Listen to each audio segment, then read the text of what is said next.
live in the dungeon. This is the Dream Warrior Review. I'm Kurt Thomas. I'm Miq Strawn.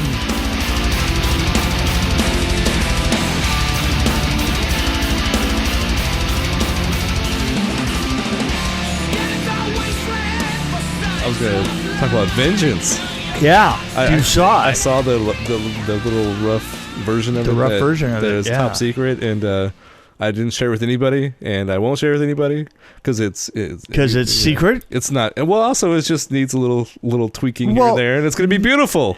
I think it's awesome. I think it is awesome. I think that honestly, I think that it's going to stand up against all the I think Friday the 13th. Really. Well, I think I was actually surprised of how good some scenes looked, and how. Yeah. My favorite actor, though, out of the whole thing, Luke. Luke. Yeah. Luke. Totally. Surprised me. And you know what? I have to tell you this. Yeah. This is something that I've noticed over my career is that if there's an actor that when you see him from scene to scene, or him or her, from scene to scene, and all you see is bits of them, and you don't kind of understand them, which I had this problem with Luke, is I didn't know what he was doing, right? Yeah. And here's the thing that I've noticed is this over the years, that these tend to be some of the best actors because they have a story in their head of their acting. Well, you can tell that he was working on it like in between scenes, like or even like the like the day before he was actually sitting there. So there's that thinking in the long form. It's like he's playing the long game. He was amazing. Yeah. He really was. He was thinking about the character arc. I guarantee it. Like right. How am I going to develop my own character? And how am I going to get from here to there? And how can I put the quirk in? Yeah. Because he really did. He put the quirk in. And he did some good job, like of looking like he's like intently thinking about something. Right. Absolutely. Doing something off camera, like off the side when somebody else is talking. He was like in the background. I noticed him more than anybody else. Right. This is, and the story itself kind of. It's funny because I didn't get it immediately. I didn't get it either when I was watching it or when I was reading the script. Yeah, I didn't either. How pivotal his story was to all this, and I got to hand that one to Jeremy Brown and Mike Mead because they kind of snuck. I know that when they did the first film that never really got completed. Their first version of it, which was Mythos, I think. Mythos, Mythos was pretty strong on a character that's explaining the history and all the rest of this, and they cut a lot of that out, and the remnants of all that was kind of dumped on Luke, and he did such a good. And his character name was Robert. Yeah, Robert. I was going to say Robert, but that didn't feel right to me. Well, Luke was the actor. Totally. I wanted to give props out to the actor. Yeah, and I have to say, but everybody. Oh, everybody did really good everybody job. Did a really good job.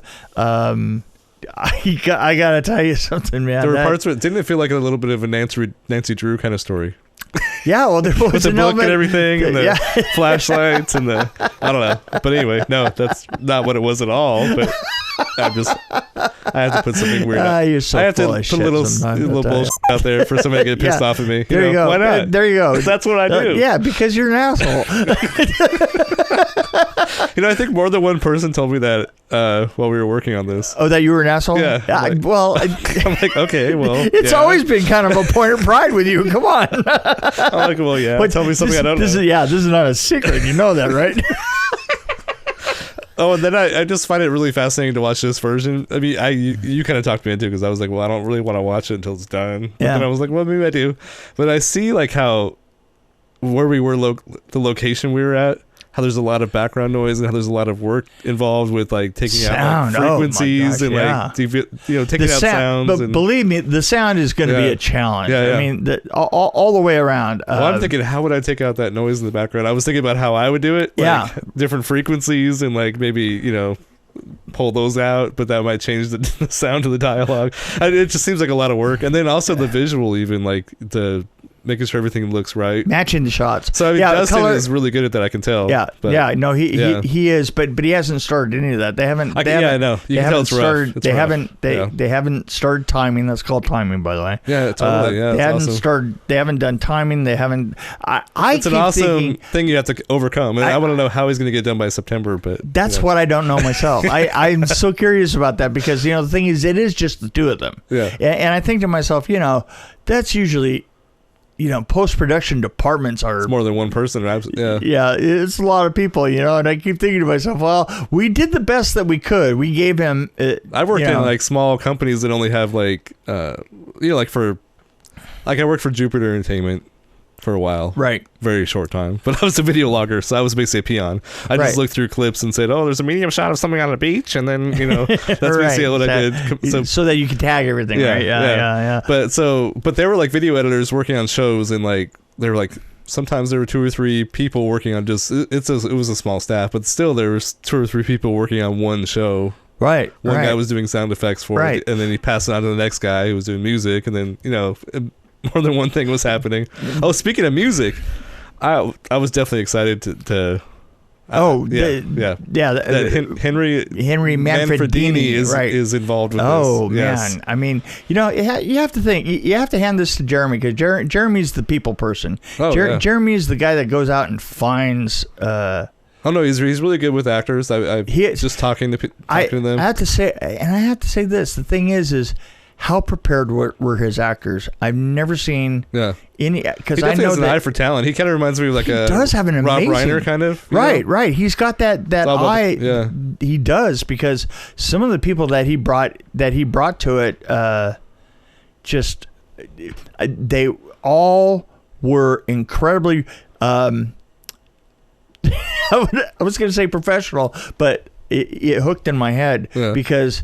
Having worked with professionals, right? They were prepared. They were prepared. Absolutely prepared. Professionals are actually not all that prepared. But can I say, although I liked Luke's performance, I think the best overall performance was definitely Jason.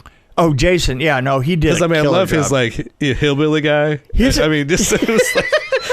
the whole like the hillbilly guy. It was ridiculous. Was great, and got to hand this to Joe Castro. Oh yeah, Joe Castro's the effect that Joe Castro did. Right. Yeah. And I have to say that there was a certain element of it that was edited by me.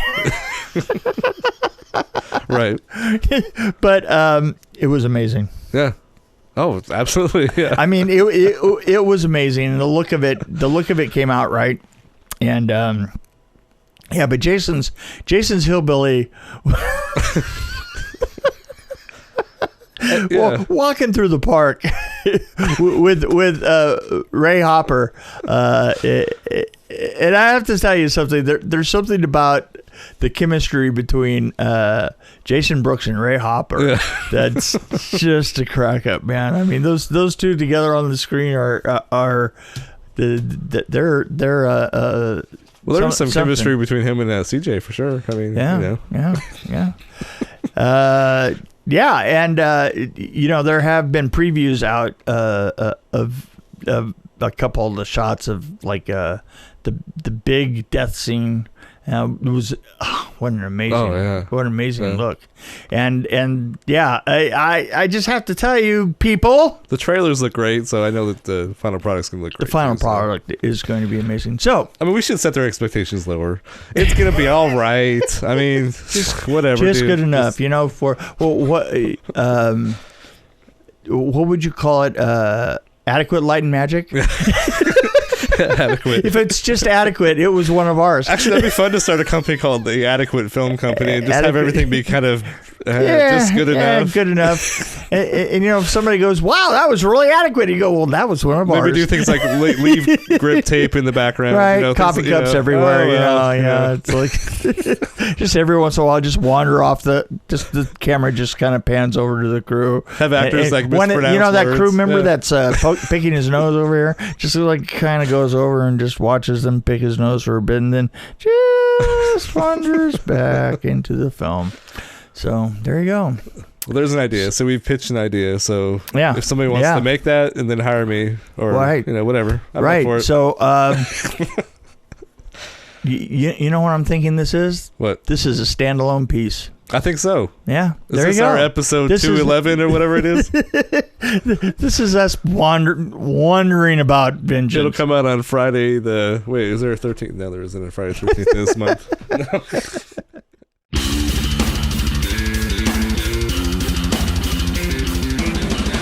Thanks for joining us on the Dream Warrior Review podcast. Don't forget to tell your friends about us, follow us, and, of course, like us. We can be found on Podbean, which is an amazing app, YouTube, Stitcher, Alexa on any pod, iTunes, Google Play. We're on Twitter as well, at DW Review, and, of course, Facebook. You can find us there.